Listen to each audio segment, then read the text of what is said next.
morning students. How are you all? Hope you are doing good. Students, we were dealing with our history lesson number 1.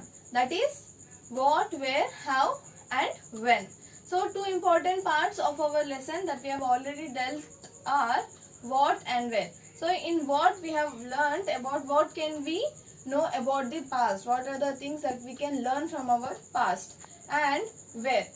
When we are talking about this part, it is that where did the people have resided, where did they settle down. So those were the areas both near the hills and the plains. And in the last video also we have seen that there were many people who were traveling with different reasons. But was it easy to travel to the India? Was it easy to cross the frontiers of India? No, right? It was very difficult. The presence of mountains, hills, seas, ocean in between could have made their traveling even more dangerous. So it was not at all easy for them to cross the frontiers of the India. But still, the persons who wanted to cross the frontiers, they have crossed and they have started settling. As a result, we see there are many new practices introduced in the Indian culture. Okay, now in the last video I have asked you a small question. Do you remember?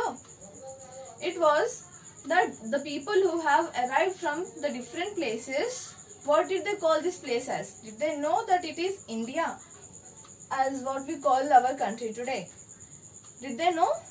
Let's see whether they knew, or if not, what they used to call our country as. So India is the major name how we address our country. But at that time people did not call it as India.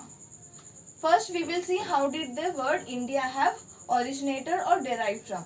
It is okay my students, now you think from which river is this India term related to, which sounds mostly like a river, and the river name is River Indus. So usually we call with the name as River Indus, but in Sanskrit it is called as Sindhu. So this is a term that is used in Sanskrit. So when the people used to travel towards the India, they were only in the people who used to reside, there were other people, right, who used to come from different countries for marketing, for seeing the resources present in the other country. So there were many people traveling, but they were not calling it as Indus, or they were not calling the place as India. Now when they know, they used to call the river Indus as Sindhu. Okay.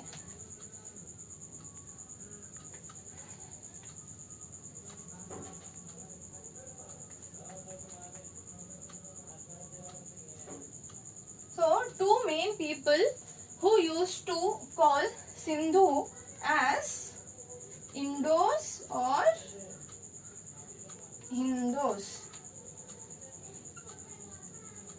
So river Indus is called as Sindhu in Sanskrit, and in Greek they used to address it as Indos, and Iranians, that means the people who belong to Iran, used to call it as Hindus. So later this India have become into, Indos have become into India with the period of the time. Usually they used to refer India as the east part of the river Indus. That means the land that is present towards the east of the river Indus, they used to call it as India.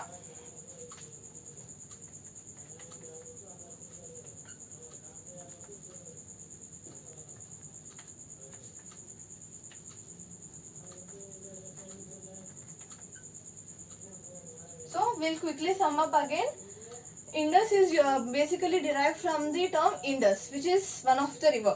Okay. In Sanskrit, the river Indus is called as Sindhu, to which Greeks and Iranians used to call as Indos and Hindus. So with the time, the east part of the river was called as India. Clear? Now we have come to know how did we get our country name as India. So other name that is used to address our country is Bharat. You might have heard this term, no? So you want to know from which And how did we get this name Bharat? So there are basically two different stories according to which we have got this name. First is Bharat was the term used to address the people who lived in northwest of our country. Basically, Bharat was the term, as we say Hyderabadi, that means the people who live in Hyderabad. So in the same way, Bharat was the term used for the people who used to live in the northwest part of the country. And the next is that our India is also called as Bharat because of a king named Bharat. Or few people also called him as Bharata. Okay.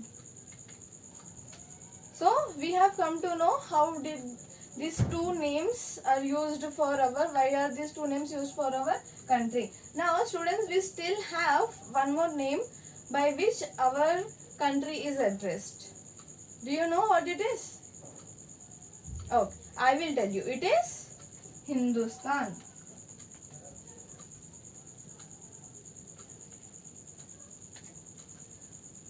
Students, already we have seen that Iranians used to call the Sindhu as Hindus. Okay, so from there they have started calling it as Hindustan. Now particularly this term was given by Mughals. Okay, so we have understood why they used to call Hindus. But what is Sthan? We usually hear this term in Hindi, Sthan. The word Sthan is usually referred to a place, right? So here Hindustan means a place where Hindus lived.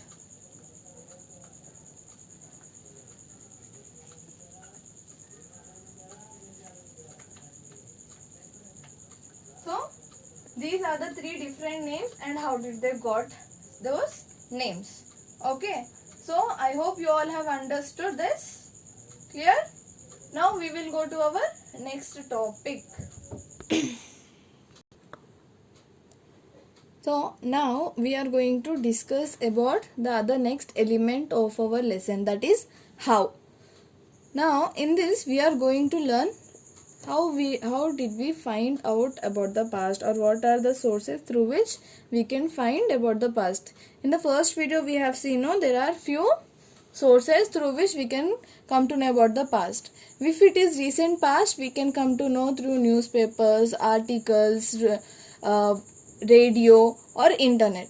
But what about hundreds of years ago? How can we know about that past? So there are few sources through which we can know about the past. The one and most important thing is to search for and read the books that were written long ago. So they are called as manuscripts. Manuscripts means written by hand. So the word manu has been derived from the Latin word manu, that means hand. Okay, so the things which are the writings which are done by the hand are called manuscripts. So where these manuscripts written, on which material? Now we usually write on paper, but was paper available at that time? No, right? So let's see on what material did they write this manuscripts. Materials on which manuscripts are written were palm leaves. That means the other material on which the manuscripts were written was bark of the tree. Next is parchment. So we will see one by one what are these. First is palm leaves. So here you can see they have written on the palm leaves, then they are connected with the help of the thread. They have made a small hole over there and they have connected with each other. Next is from the bark of the tree. Usually they make the bark of the tree by scratching it, and they will be using it for writing manuscripts, and they especially use prepared bark of the tree known as birch.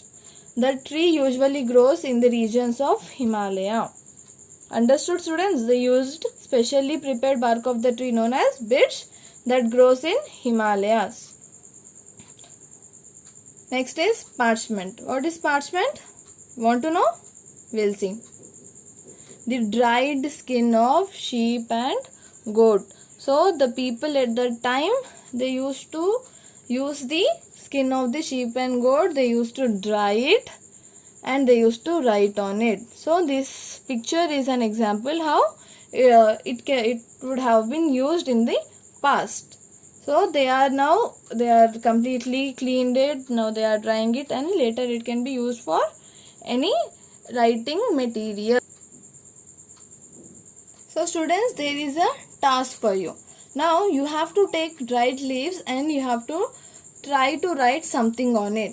So first what you have to use? First use pen and try to write. Next you have to try with a needle, then dip into ink. Okay. So now we can see in this way we can learn that how they used to write in the past. So they might have used this ink or a blood or the natural colors from the fruits. So they might have used such colors to write the manuscripts. As ink was not available at the time, so these might be the sources what they have used as writing the manuscripts. Okay, I hope you all have understood. Now, these manuscripts were written hundreds and thousands years ago. Do you think all manuscripts are safe and sound? Yes. They are very much safe, but few were destroyed also. See, here we can see that many of the manuscripts are torn or burnt and the things written on it are not so clear. That means few were destroyed. Were all the manuscripts destroyed? No. Many manuscripts were preserved as they were in temples and monasteries. They have survived as they were preserved in temples and monasteries. Now, what is monastery? Temple you usually know where we go to pray. Monasteries is a place where people who used to travel for spread of the religion, right, they used to stay in monasteries. It's nothing but a place where these religious people would stay. See, this is an example how in some bad condition only, but many manuscripts have survived. Now, what were written in the manuscripts? Whether some stories or comics or novels as we see today, no? Did they write all those things or what did they write? Want to know? Let's see. First is religious things. That means what were the religions practiced at that time, what were the religious rituals performed. Okay, so all these things were mentioned in those books. Next is life of the king. How was the life? From where did they come? How many battles did they fight? The complete life of the kings used to be written in the manuscripts. So next topic is about medicine and science. We still have many books which have been survived from those many years and we are using it for reference. Now we see Ayurveda. Okay, Ayurveda is not recently known to us, no, it was used from 100,000 years ago in India, but we are giving much importance to it these days. Next is epics, poems, plays. Okay, so many poems, epics, about drama, play and drama, both are same, right? So all these things were mentioned. These were the subjects that were dealt in the manuscripts. Now, in which language they were written? Were they written in Hindi? English? No, they were not written in these languages because at that time they did not know these languages. So in which language did they write? They have written in Sanskrit, Prakrit and Tamil. Now, why were manuscripts written only in these languages? They could have written any other language, no? There were many other local languages or the tribal languages at that time. Why didn't they choose those languages? Why did they choose these three particularly? The main reason is these were the languages used by the common people at the students. Now we are having another task for you. What would happen the book what you read was in a language that you don't know? Usually have books in your class written in English, right? Other than the languages, you usually find books written in English. Now you can read, you can understand what is written. Now what if those books are written in some other language, or the teacher who is teaching you teaches in a language that you don't understand, that you can't understand? Then how useful the information will be given by the teachers and books for you? They might be teaching very much important, but will you be able to understand? Now think and write how useful the information would be given by the teachers and the books. Students, now try to see and identify, have you seen such kind of things earlier? Where do we usually find? In the entrance, right? On the entrance of the main gate we usually find it as written as the addresses.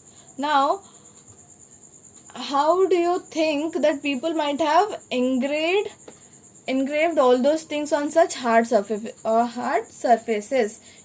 Obviously it cannot be written on paper, it will be destroyed very soon. Then how do you think the people might have engraved it? Now let's see, did they use such practices in the past or not? Yes, they used, and we call it as inscriptions. Inscription is nothing but writing on the hard surfaces such as stone and metal. We have already seen about manuscripts, right? Those were the things written on the material such as palm leaves or bark of the tree or on the parchment. But here the thing is, here in inscriptions they have chosen hard surfaces such as stone or a metal. Okay. This is an example of an inscription. Now, what did kings have engraved on the inscriptions? So, basically they have given the orders to the people to inscribe whatever the rules made by them or the orders passed by them, so that people can read and follow them, so that they can obey and practice them. And also they have inscribed the victories what they have achieved in the battles. So it would act as a record, that act as a record of the victories in the battles. See, this is an example of an inscription. On this it is written the praises, all the good things about a king called Samudragupta. Okay, and this is called as Prashasti. That means in praise of a particular king, and this was written for the King Samudragupta. So students, now you have understood now what are the things they used to inscribe.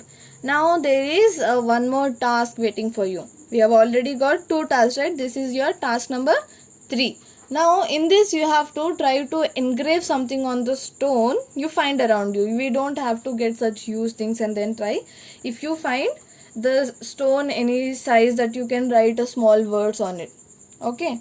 Will it be easy to engrave? You have to answer all these questions very honestly, okay? How much time would you take to engrave, to write social on it? How much time would it take to write? Now, answer this. What might be the difficulties people might have faced in the past to engrave things on such hard surfaces?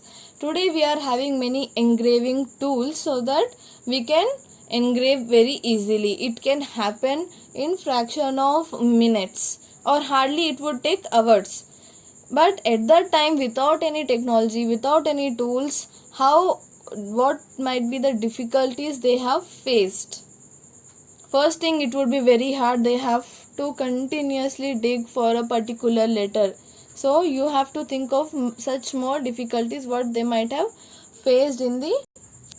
So students, we have learnt in this video about 3 important things. First is, how did India get its name, and the other names what we usually refer to address our country, that is India, Bharat and Hindustan. Next we have learned how can we find out about our past. So 2 main important sources through which we can find out is manuscripts that were written on palm leaves, bits, that is nothing but the bark of the tree, and parchment. So other thing is inscriptions, that usually it is written on hard surfaces. So we have learned this in the video. Now students, as usual, we have a question for you by the end. It is, now we have got many number of questions, right? How did they make this? They have made. But how can we know when they have made? How can we tell in which year they have made? Or how can we define that time? How can we tell the date? Think on it. Meanwhile, we'll meet you in the next video. Goodbye students.